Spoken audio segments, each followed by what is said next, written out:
Good evening once again. Does anyone have anything on their mind that they'd like to start us off with? Yes. I seem to be painting while I'm following my breath.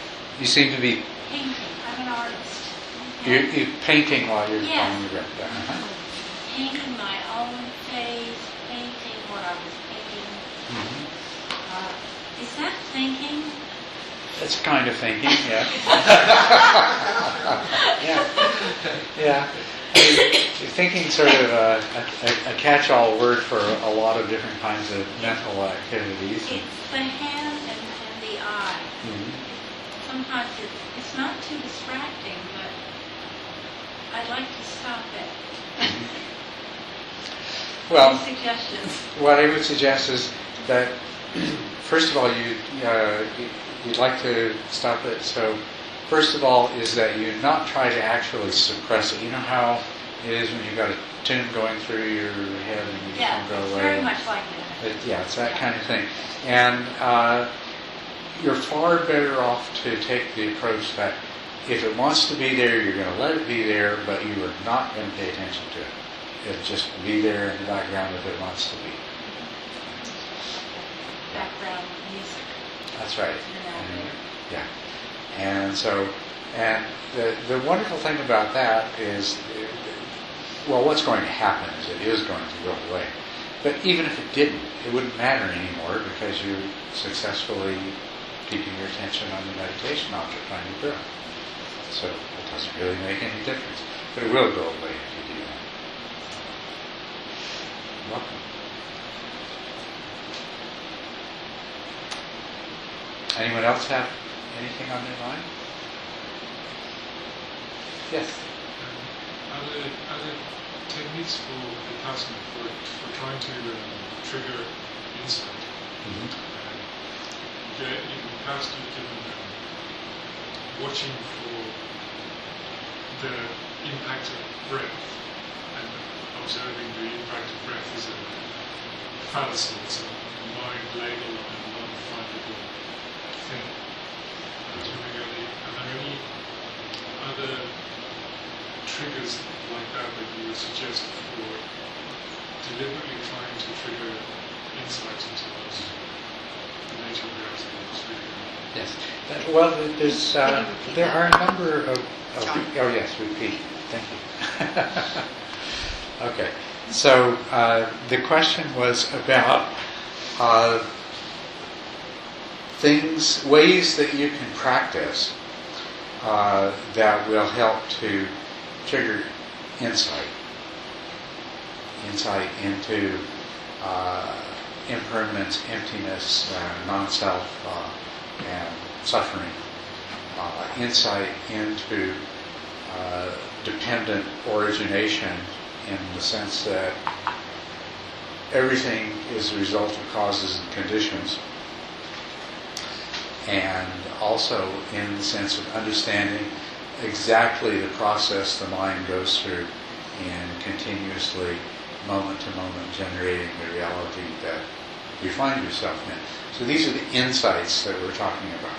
And so Brian's question was about other things. He mentioned one thing, is about other things that we can do to help to trigger those insights. There are a variety of well-known and often practiced methods, and being that what you're after is coming to that place where the mind can confront the reality that lies beyond its own projections, that you can also come up with your own. And also sometimes it will be something totally unexpected. So I'll present to you some different ways that can happen, but keep in mind that it's really, it's sort of wide open. The reality that you're after is right there in front of you all of the time. It's just getting to the point where the particular activity of the mind in the immediate moment allows it to register. So one way is very, very closely following anything, but the sensations of the breath are a very good example of that. You follow them as closely as you can, so that at some point, in the case of the sensations of the breath, those particular sensations, you begin to see them more and more as they really are. For example, one of the sensations that you might find is that sensation of impact, and another one that you might find that there is the one that you call coolness. If you look at them closely enough, though, you find that there really is no impact. There is a phenomena that your mind interprets based on its past experience as the impact of the air in the nostrils. Likewise, coolness. There doesn't exist any such thing as coolness except in your mind. Your mind is an interpretation of a kind of sensory data. And if you look really closely, you'll begin to be aware of the sensory data that your mind is identifying in this way, labeling in this way. And you'll start to have the experience that, well, there's just these unnameable phenomena continuously changing, and the mind is slapping, as fast as they come up, the mind is slapping these labels on of impact and coolness and movement, things like that. And generally what happens is the mind is going to tend to recoil from that because it's a sensation like there being no ground anymore. And so it will go back to that place where, oh yes, there's solid, recognized, that's the breath, that's the nose, and all these labels come up. But you can't help but see that happening because, in the kind of concentrated and mindful state you're in, the mind can do what it normally does, which is exactly that, but you can't help but see that it's doing it. And this will bring you into a very acute awareness both of the meaning of impermanence in the sense of there is only process, continual change. And then it will also bring you into awareness that whatever perception you have does not have any actual correspondence to anything outside of your mind. It's okay. So this is one way in which you can begin to get a very direct experience of the meaning of impermanence and the meaning of emptiness. Another kind of practice is to watch closely the way that specific discrete phenomena arise and pass away, so that sounds, for example, sounds lend themselves particularly well to this, but tactile sensations and other kinds of sensations work as well. But with the sound, you will become aware that, first of all, just that what you normally regard as an identifiable sound, on close examination, isn't a sound, but it is a sequence of other sounds. It's not one sound, it's many sounds. And then as you continue to observe, you'll notice how the mind makes its own construct from this, which is that when a sound impacts on the sense organ and there is the immediate registration of that, the mind holds on to that. It's like an echo or a reverberation. And the next sensory event follows, and each one follows one right after another.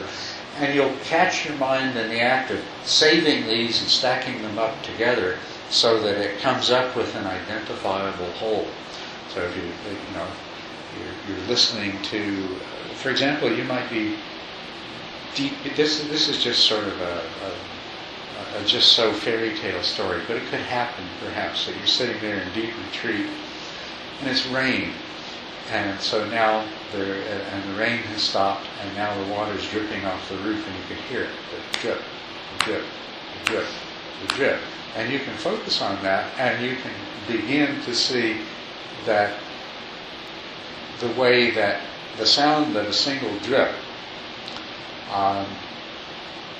actually has several parts to it, and it's your mind holding on to them so that they overlap and they build up a temporal picture that your mind then recognizes. And because the drip happens over and over again, maybe if it was just one sound, you wouldn't be able to do that. But because it happens over and over again, you start to notice, you go into it more deeply, you notice it more and more, until you begin to see the way that sounds arise and pass away and become constructed into recognizable entities in your mind. This might lead you to, for example, examine all of your other sensations. And of course, when you do that, you'll see that each of these parts just comes into being and then disappears. And then the next part in the sequence comes into being and disappears. So the nature of all of your sensations, which if you investigate again to discover it, is they have a particular quality of the way they arise and the kind of endurance that they have, and then the way that they pass away. Now, by contrast with this, you might notice that mental phenomena have their own unique and different way of arising, enduring, and passing away.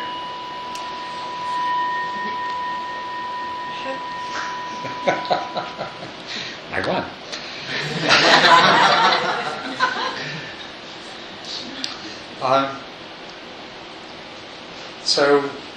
And your mind might shift then to that, the thoughts arising. But even more, it might notice that there's a sensation, say the sensation of the in-breath, maybe the impact of air at the beginning of the in-breath. And you'll see the mind's mental active recognition. And you'll see that recognition has its own, it arises, it has this momentary endurance, and then it passes away in its own special way. And you can watch that happening as well. Sometimes what happens as a result of watching mental phenomena pass away is you have this really kind of scary sensation and realization that you've been going through your life thinking that you were somehow this activity of the mind, this sequence of mental recognitions, identifications that constantly arise and pass away. And you see that when they're gone, they're totally gone. And this might begin to have that same sense of impermanence and the sense of reality being a process rather than a collection of things suddenly applied to your mind. And therefore from your mind this might carry over to yourself. And you see that just as the world is a hypothetical construct that is the result of your mind generating these identifications and imposing them on sensation, which is a constantly changing flux, you start to see that the same thing is true of mental phenomena, that there's just this constant flux. Nothing lasts. Everything changes. Always something new, arising and passing away. And you can become absorbed into watching that until the realization just suddenly hits you that, well, yes, and that's all there is to the mind. And that's all there is to the sense, to the sense of self. The mind itself is nothing but a construct imposed upon this continuous flux of mental phenomena arising and passing away. And even more profoundly disturbing, but illuminating, is that the self, even more so, is nothing but a construct that is extracted from this flux of mental events. And so this is how you can begin to come to understand the nature of mind and self, not as things or substances, but also as process, and also as process with no substantial identity other than with that which the mind itself is constantly generating by which to deal with it, to identify with it, to make it workable and useful. So,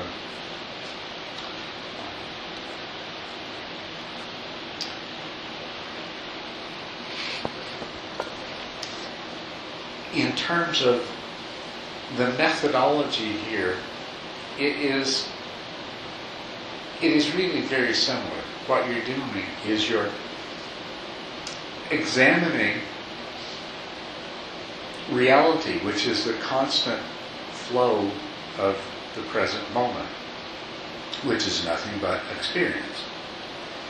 And your focus in this is on the objects of consciousness that constitute experience in any given moment. And so whether you're focusing on sensations or whether you're focusing on mental phenomenon, these are really the only two categories of object of consciousness that there are.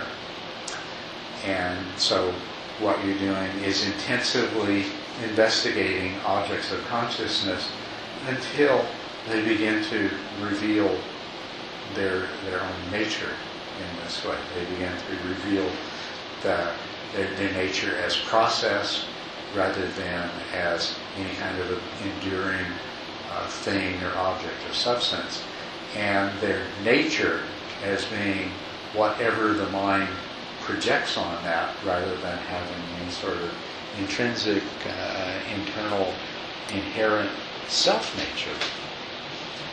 Now, from this point, there's several other directions that you can take as well.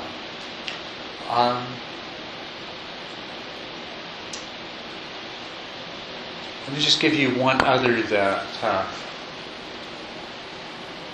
best reveals itself in kind of a deep meditative state.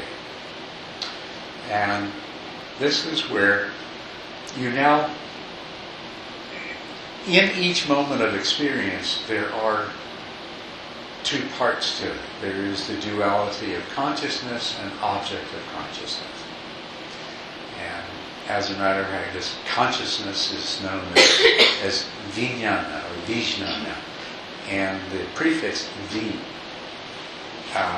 several ways it can be translated, but jnana or nana means knowledge, and vijnana means separate or distinct or other knowledge. And even this word is revealing that each moment of conscious experience as it unfolds always has these two parts. One is the consciousness, and the other is the object of consciousness. And what you've been examining up to this point is the object of consciousness, which is either mental or sensation, and you will have been discovering that it is always not thing but process, and it is always without any nature or identity other than what the mind constructs, and you will have seen the mind constructing that. You'll see the process by which it occurs. But now what you can do is you can do sort of a foreground, background switch. Anyway, you can make the shift from one half of the duality to the other. Instead of focusing so much on the objects of consciousness, you just let them go, let them come and go, let them be, let them arise and pass away. And instead, you try to let consciousness in the moment become aware of itself as the field in which these objects appear and disappear. You know what I'm saying there? Okay.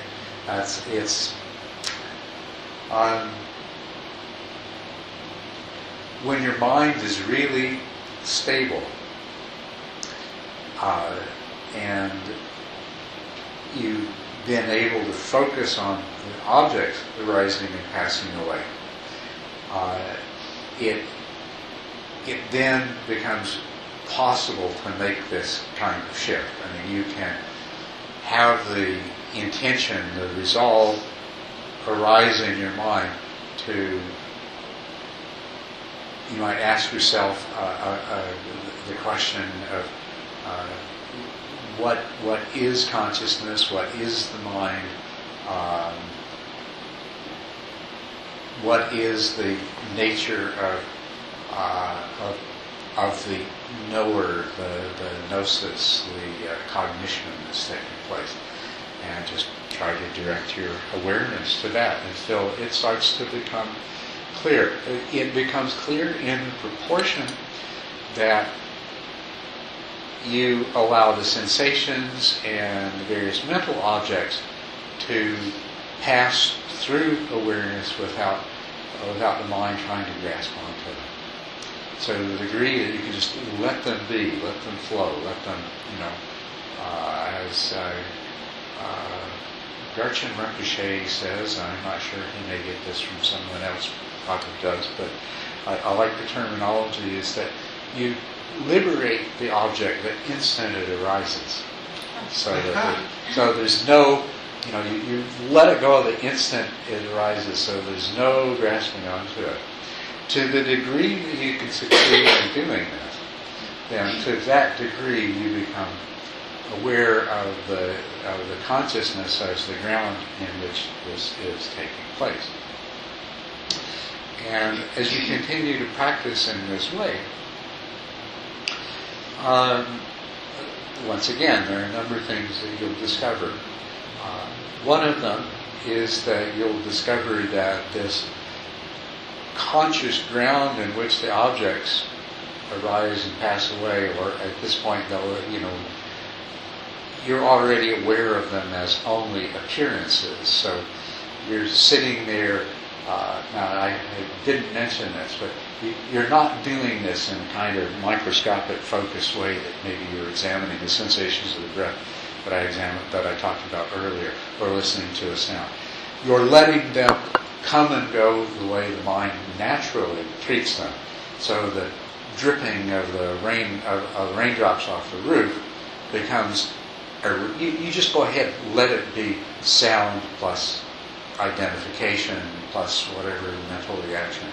And the sensations of your breath, you just let them be whatever they are. You're not, it's a very, instead of the microscope now, it's this open, let it be however it is, because you're not interested in the appearances themselves as they arise and pass away. You're interested in the consciousness within which these whatever appears arises and passes away.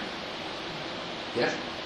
Is it what you just described, an extended mind where everything is available without any specific focus, and you have it right in front of you? The question is it an expanded mind without any particular focus? Yes, exactly. if your mind is completely still, you see, your mind in terms of the function of conscious awareness is very much like your eye is. If you hold your eye really still, which most of us don't know what that actually means, but if you do hold your eye really still, the only thing that you can really see is what's in about an area like this in the middle of your visual field. And everything else is just sort of an indistinguishable, not very clear blur, which your mind normally fills in from, your eyes move about and it stores these images, and so when you're holding your eye still, it seems like you can see this larger area. But in fact, if you hold your eye really still, you'll find that you can only see, physiologically this is because all of the receptors are kind of concentrated in one place in the center of the retina of your eyes, which your pupils then focus the light on that area. So that's what you can really see in detail.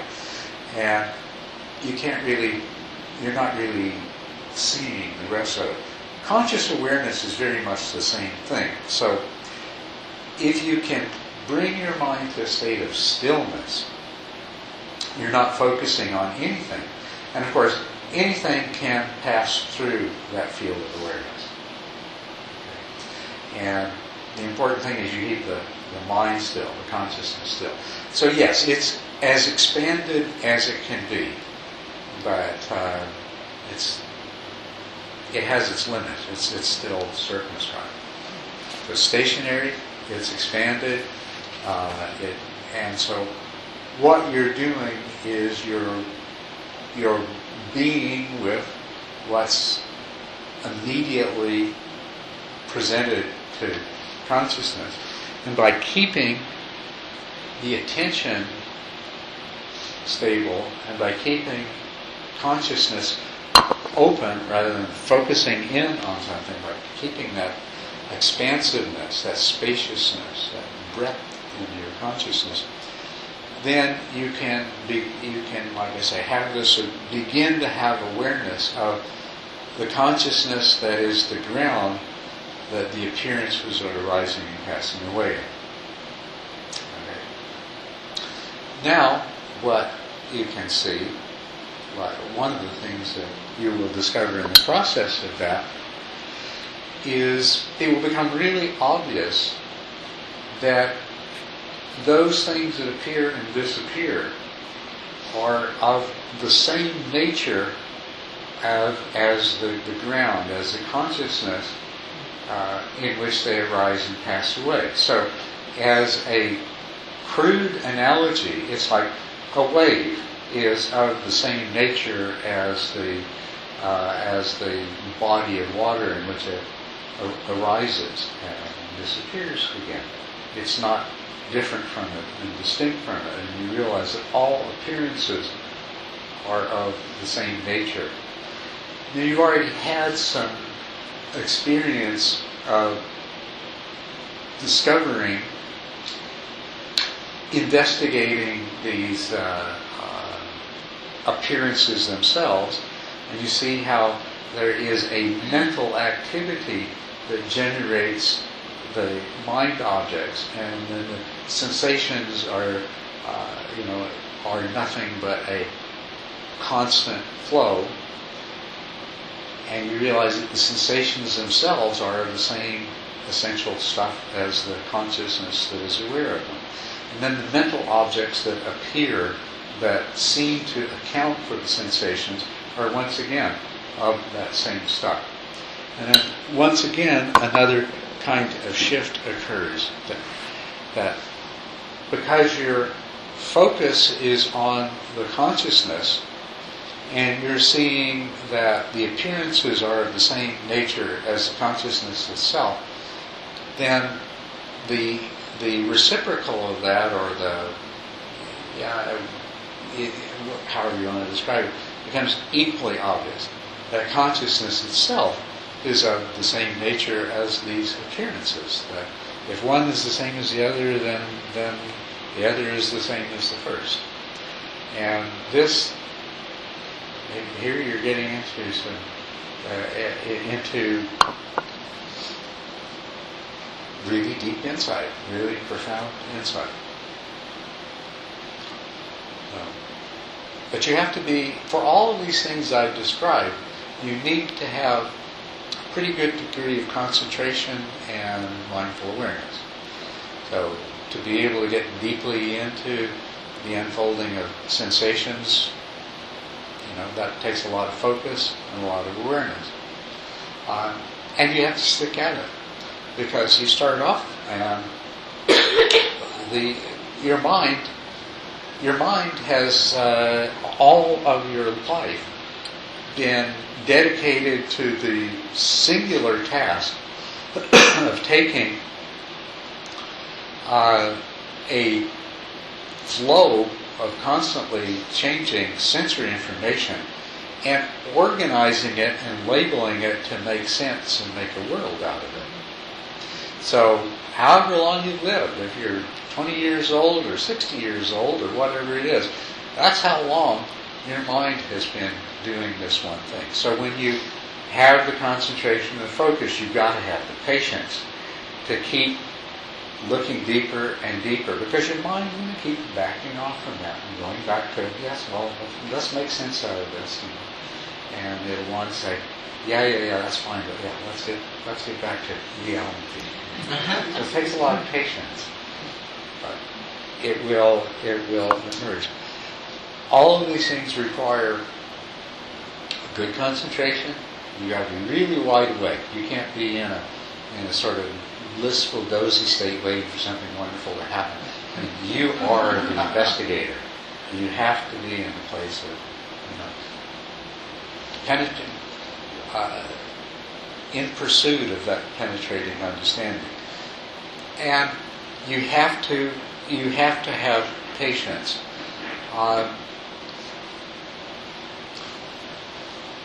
And it's a good thing to realize that what you're working against is the mind is always trying to abandon the present and to get into its own creations.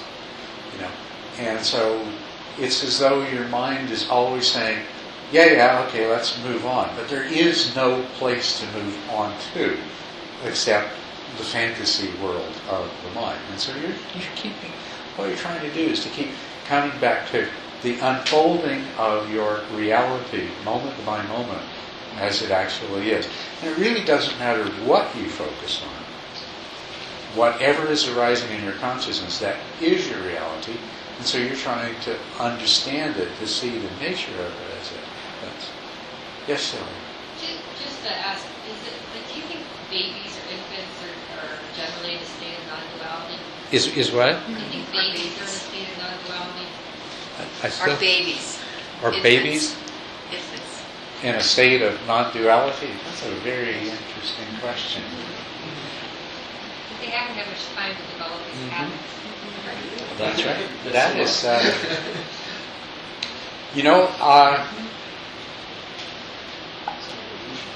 I think they probably are to a certain degree. But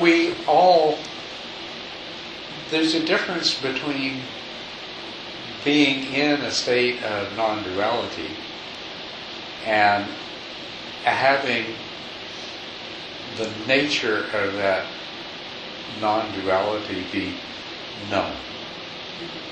Okay? Because in a very deep state of sleep, there is a kind of consciousness present, but without any object. And so it is a kind of non-duality. And actually it seems the same thing is true in deep states of anesthesia. That there is consciousness there, and sometimes people even there can be objects of consciousness and recollections of things that happen in anesthesia. So it's not that being in a state of non-duality by itself is adequate to the task of realization. Somehow the non-duality has to be known to consciousness in a way that registers and produces a transformation in the way the mind works subsequently? It's a good question. Are you saying non-duality doesn't equal awareness? I'm saying that the experience of non-duality isn't necessarily going to be recognized by the mind in such a way that it transforms the way the mind functions thereafter. So, it's not enlightenment. yeah, that's right. What we're after here, you go back to, vijnana or vijnana, where jnana means knowledge and vi means other or separate.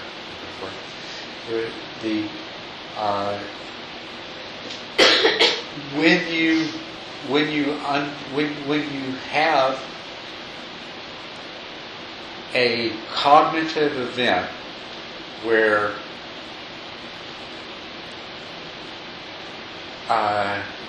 here language falls down somewhat. You have a cognitive event where the only thing that corresponds to an object is the fact of emptiness or the fact of objectlessness. Okay, so that's a special kind of knowing, and that's what we're after, because that registers on the mind and changes it, and that's what we're after. We want to become realized. We want to become awakened. We want the mind to start operating on the basis of understanding more fully the true nature of reality, rather than being perpetually trapped in the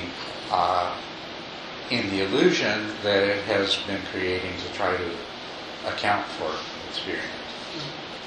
So you could call it, instead of vijnana, you could call it sunyata jnana, the knowledge of emptiness. So, there's an experience that I have when I'm looking at an infant.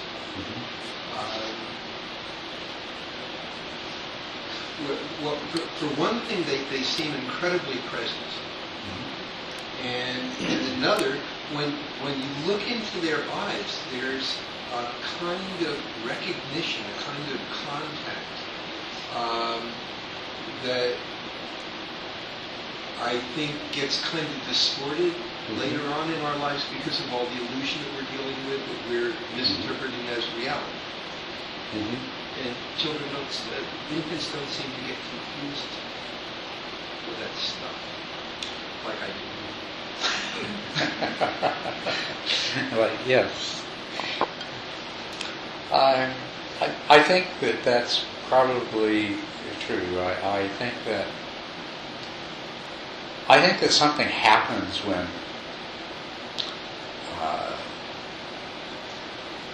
a new sentient being, a baby, comes into existence, but the supports for that sentience are not fully developed.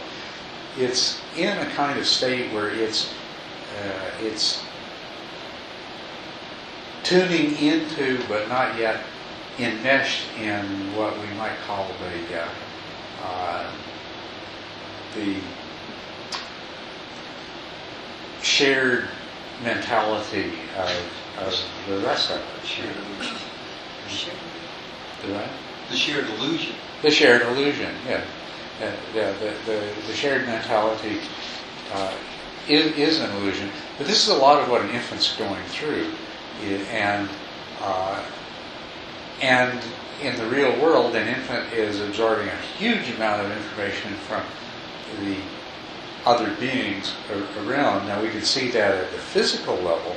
I think that's also happening at a very subtle psychological, a psychic level, or at a level that corresponds to a dimension that in the present state of Western science and ordinary way of perceiving things, that we don't really have an understanding of. but an infant is becoming a particular kind of being, and it's extracting all kinds of information and predispositions from a sort of psychic space that we no longer tap into at all, because we've already absorbed and assimilated and made all our interconnections to that. So the only way we interconnect with a shared mentality is through all of the established ways of beings that we already identify with as ourself.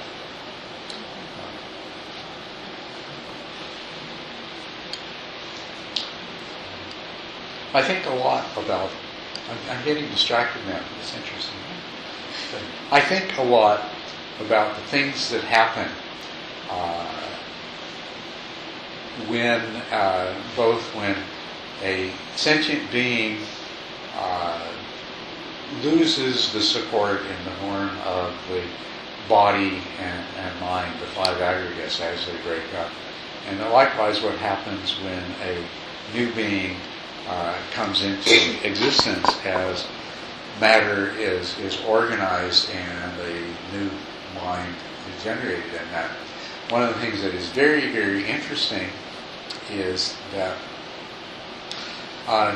children, particularly under the age of about 5, often seem to be able to directly access memories or memories of other human beings that they are not. And that's quite an amazing thing. So I do think and try to explore that particular dimension, that there is a connectedness that we all have at a level that we're not aware of when we're trapped in our separate selfhood. But anyway, this is a significant digression from what I was talking about. So maybe I'll resort to the original questioner to see where can we go next with this. I think most of the things I just described to you, you've already heard. You've already talked about it other times. What? To some degree, but it's always good to hear it. So it's good to hear it again. Okay. Other sources of insight, particularly into the process of dependent origination and the way that the mind creates reality, are more easily achieved not when you're sitting in total stillness in a quiet place. They can be achieved in that circumstance. But when there is a greater degree of activity, definitely mental and perhaps physical as well. So, and what's involved here is becoming aware of the experiential flow of events. The eternal present that we're always in is constantly changing, and it changes in particular definable and recognizable ways. One of which I already talked about, that you could observe in meditation, that you examine sensations, you see how the mind extracts patterns from the sensations and puts labels on identifications. But the other thing is that we have experiences, and you don't need to examine them at this fine level of detail we talked about earlier, but you have experiences of a more ordinary level of perception, and you'll notice that they are followed immediately by not only perception but a certain affective quality of being pleasant, unpleasant, or neutral.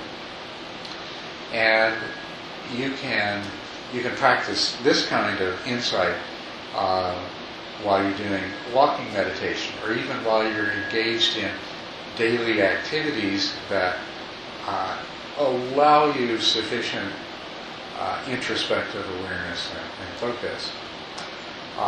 As a matter of fact, the stronger your mindfulness becomes, the more you can carry the more complex the activities can be that you're engaged in, and still exercise this process of introspective mindfulness. But what you'll see, will become very clear, is the sequence of something arises, maybe in the nature of a physical event involving bodily sensations, or it may be a mental event, the arising of a memory or a thought or an idea or something like that. And you'll see that it immediately evokes an affective response. And we can say that always happens by simply defining neither pleasant nor unpleasant as an affective response. This way, we cover all possibilities. So it's either pleasant or unpleasant or neutral, and there's no other possibility. What's really significant in this, though, is that there is a secondary response or reaction of the mind to whatever that affect is, in terms of desire or aversion.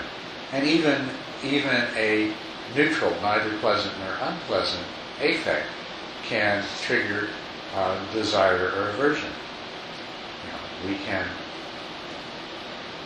experience disappointment or boredom with the lack of affect of what has just arisen, and therefore grasp to a new experience that we'll hope has a positive effect. But anyway, you can see this happen in your mind. You can see, experience of whatever kind. And you can see the complex relations. Okay, there's a sensation. It feels good. There's a labeling and recognition of it, but that's associated with something unpleasant in the past, so that feels bad.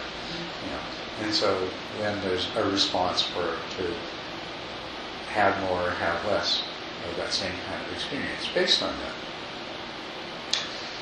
So what you're seeing here are the links of dependent origination, that specifically that when there is contact of an object of any kind with the sense organ and consciousness of that arises, that's what's called contact. That's the link called pasa, or contact.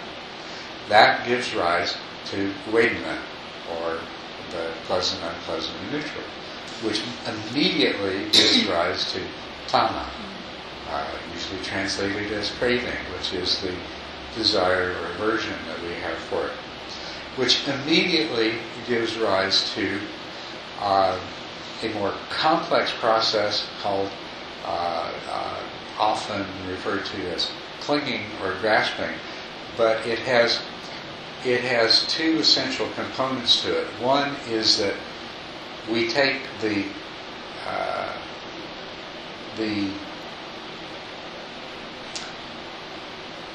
we create the momentary reality at that moment in terms of our labels. So we have, in that moment, we create from this previously undifferentiated experience a self and an object of desire because it caused pleasure, or conversely an object of aversion because it caused pain. So this is the link in dependent origination that follows upon the arising of craving in whatever form, is this reification or making real of an I and an object that the I is interacting with. And of course, inherent in that, because of the craving, is the wish to, if it's a desirable object, you want to grasp it, hold on to it, get more of it, which leads inevitably to some kind of action. At the very least, a mental action, but very often also a verbal or a physical action as well.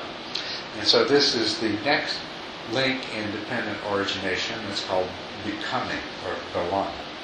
So by developing your mindfulness and just watching introspectively what happens one event after another, like when you pick up and take a sip of tea, you can see the unfolding of contact, feeling, craving, grasping, and becoming. This is very revealing. Now, in moving our scale, our scope up a little bit more from this, that we'll see that over a period of time, these events begin to have cumulative effect, so that as a result of a series of sensory experiences and with their associated affective response, the mind is conditioned. And you'll see that now the way the mind is behaving has been conditioned by these previous experiences. So the mind might be in a state of desire, of wanting.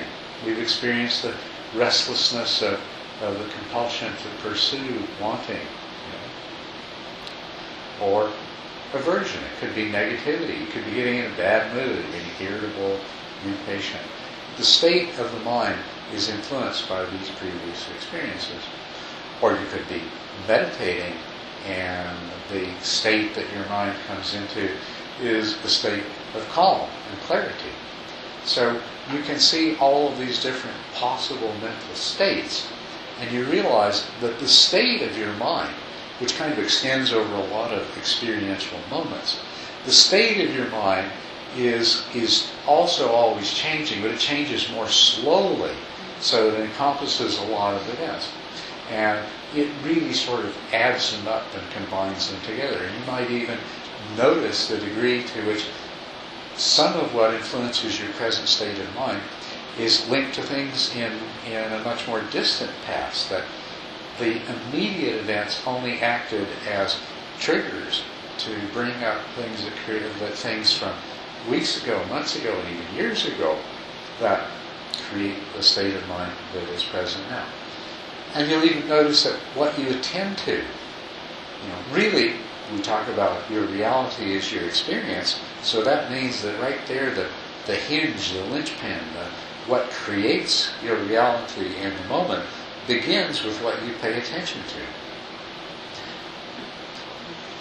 If you're practicing in this way and you begin to realize that, a very good thing to do is to spend a little while just trying to explore the whole variety of what there is potentially to be attended to in the present moment.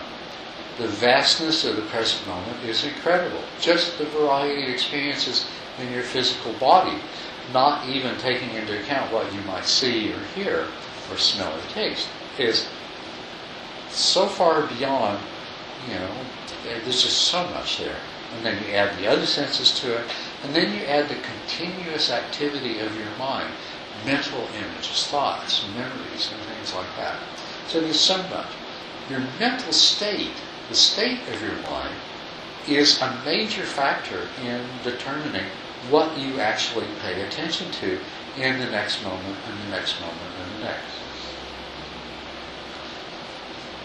So when this awareness comes, what it can flow into is a recognition that this is my reality, and my reality is being created by my mind, and this is the process. This is the process of dependent origination that is constantly generating the reality that I live in. This is a very profound insight, and you can become quite engrossed in watching the flow of this as it unfolds.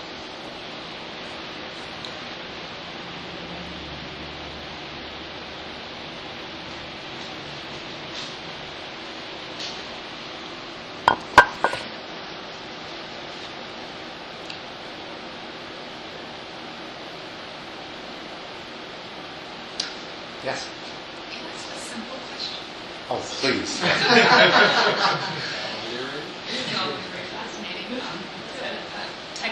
question. Since I've been hearing you and being your student, you've talked about paying attention to the breath at the tip of the nostrils, the sensations of that. A little bit about maybe paying attention to the breath as in just the whole body, so Yes. that it's not just focused on the breath, and maybe the differences in terms of concentration, or because I'm finding I lean towards doing that a lot, and I just want to know if it's effective or. Oh, thoughts around that. yes. Okay. The question is, I find that it's more. I have a hard time with just the breath at the nostrils because it feels dulling, whereas if it's the whole body, it brings more life into my practice. It seems so. okay. Right. And this is a wonderful observation that you've made. Very, very accurate, and made a long time before this. So, all right, just to restate your question here, make sure I get it right amongst other things. But okay, so I've spoken about focusing the attention on the sensations of the breath at the nose, but you would like me to speak more about being aware of the whole body, and you're saying that you find that, if I understand correctly, your mind is tending to go in this direction on its own, and that not only that, you find this to be a good and beneficial thing because whereas staying on the nose can lead into kind of dullness, and being aware in your whole body brings you to more of an awake, more fully aware state. Did I? Yeah, and what your thoughts are on the techniques and Okay, so effectiveness. yeah. Well, you see, the reason that I said that this is a great observation, a very good observation of yours, is that this is a universal phenomenon. It's a very useful one. First described by the Buddha himself in several different sutras, where he gives the same description, that a monk gone to a forest, the root of a tree, or an empty dwelling, sits down, crosses his legs, and with his back straight, places his mindfulness before him. Mindfully he breathes in, mindfully he breathes out. Breathing in a long breath, he knows he breathes in a long breath. And likewise, a short out, breathing out. Breathing in a short breath or out a short breath, he's aware of that. And then the next line that comes is experiencing the whole body, he breathes in. Thus he trains himself. Experiencing the whole body while breathing out, he trains himself. And this is exactly what you're describing. Now this is something that when a person's concentration and mindfulness develop at a certain point, there's a natural tendency for the awareness to expand, and it becomes just seemingly easier, more natural to be aware in the whole body. Likewise, when your concentration reaches a certain level, one of the problems you have to deal with is the tendency for, even if you've overcome sleepiness and drowsiness and things like that, a kind of subtle dullness to enter in, and forcing the mind stay focused on the tip of the nose. So by expanding your awareness, it raises the energy level and helps to overcome that dullness, and it also exercises that mental muscle of awareness, because if you deliberately try to be aware of a much larger area of the body with the same degree of clarity and vividness that you previously experienced at a very localized area, then this is going to increase the power of your mindful awareness. So this is a technique that's used. It's part of the whole, in the 10 stages that I've talked to you about. It's a method that we introduce at the 5th stage. At the 4th stage, you've learned to keep all of those thoughts and sensations in the background from taking over your attention, from subtle distractions from becoming gross distractions, and you've learned to keep from seeking into drowsiness and sleepiness and staying alert. So now you enter into the 5th stage, and that's where we introduce this practice, of experiencing the whole body with the breath. And it also carries over very much into the sixth stage, where you're trying to bring yourself to a state of single-pointedness and exclusive focus. And one thing to just mention in this regard is that single-pointed concentration doesn't have to mean a small area like your nose. You can have single-pointed concentration on your entire body. What it means is that your the focus of your attention is stable; it doesn't move, and it also has the quality of being somewhat exclusive in that it's fully on whatever it's on, and you are ignoring whatever is outside of that to the point of exclusion. So you can be single-pointedly aware of all of the sensations in your body, in your entire body, and that would have the effect of excluding from your awareness traffic noises and barking dogs and other kinds of sounds, the whatever bodily sensations, itches and aches and pressures and things like that. So you're into a state of single-pointedness. So that expanded awareness of the whole body or larger areas is very much a useful tool and part of the practice. And the proper place for it to fit in is when you have developed really good stability of attention, and when you start to sense the mind's naturally wanting to go in that way, then you don't just let it go. It becomes intentional and deliberate, and you push the mind rather than just. It's easier to follow the breath at the nose and the chest and the abdomen all at once. You push yourself to be aware of the sensations of the breath, in your toes and your fingertips and the top of your ears and all these other places that it might otherwise seem absolutely impossible and unimaginable.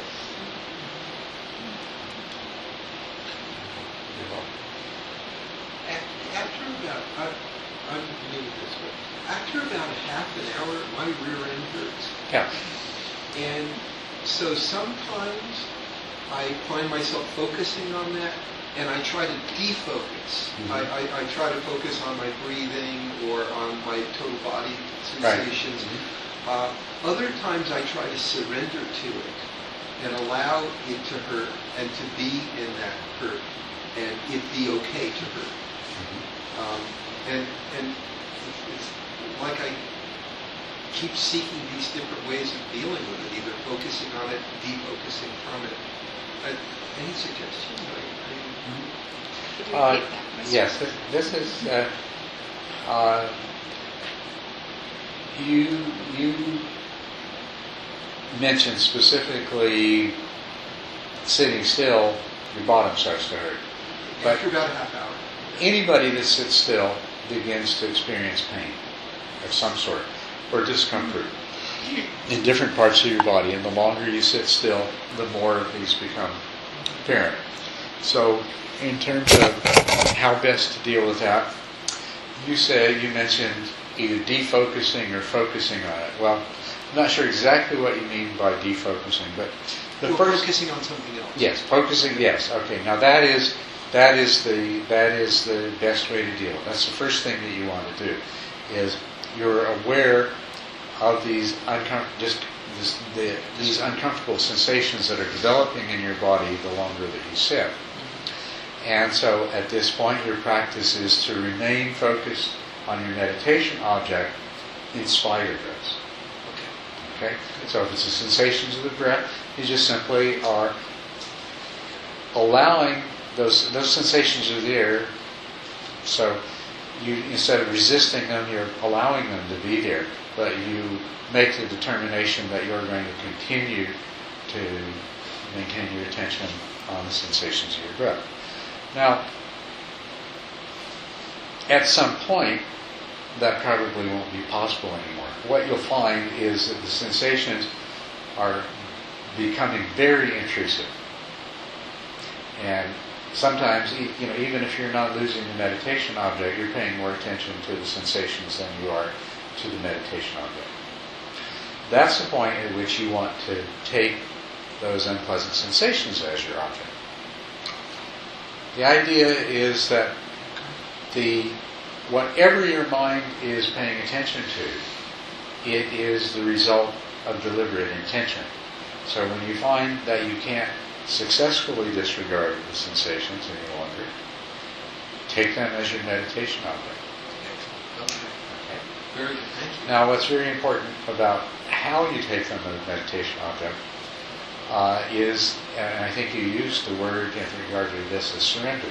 That's what you want to do. You want to not resist them, but also you want to remain objective to them. You want to avoid the kind of thinking that I hurt, my bottom hurts, I don't like this feeling. Instead, objectify it as much as possible, it's sensation, and just observe it objectively and investigate it. So very helpful ways to do this with any kind of pain is look at its specific location and whether that's changing or not, its specific size and whether that's changing or not over time, the quality of it, and you can make up labels or not, but some pains, some discomfort is aching, some is burning, some is stabbing, some is sharp, some is dull, things like that. Familiarize yourself with the quality of it. Familiarize yourself with the intensity, and whether it's increasing or decreasing, or alternately increasing or decreasing, or steadily getting more intense or fading or whatever. Just observe it objectively. But take the point of view that you are a scientist investigating pain. You have a mental notebook, and you're just taking notes on all the different ways that this pain behaves. Like a biologist examining a new specimen in the wild. Well, I try not to judge it. I try not to judge it as a bad thing. It Right. simply is what it is. It just simply is what it is.